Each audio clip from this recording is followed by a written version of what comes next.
What's the most disrespectful thing a teacher ever did to you?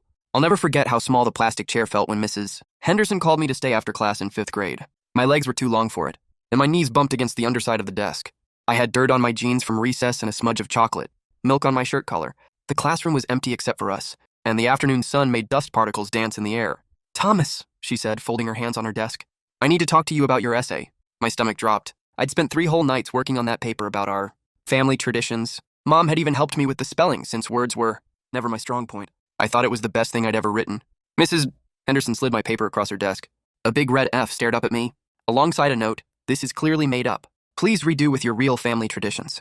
Hot tears pricked my eyes. I'd written about how my family made tamales every Christmas, a tradition from my Mexican grandmother who had passed away the year before. It was the most important memory I had. All of us in the kitchen, laughing and telling stories while Abuela taught us her recipes. "My family really does make tamales," I whispered, my voice shaking, "every year since I was little." Mrs. Henderson's eyebrows shot up. She looked at me, then back at my pale skin, blue eyes, and the very English-sounding Thomas Wilson at the top of my paper. "But you're not," she started, then stopped herself. "My stepdad adopted me when I was 3, I explained.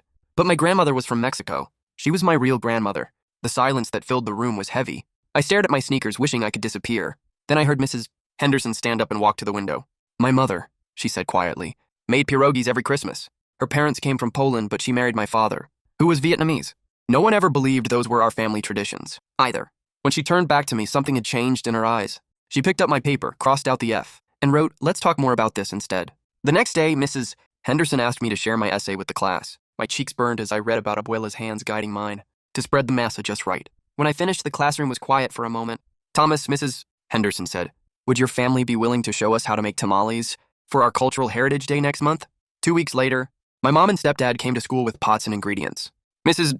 Henderson joined right in, rolling up her sleeves and learning alongside my classmates. The classroom smelled like Abuela's kitchen, and for a moment, it felt like she was there with us. At the end of the year, Mrs. Henderson gave me a card with a note inside.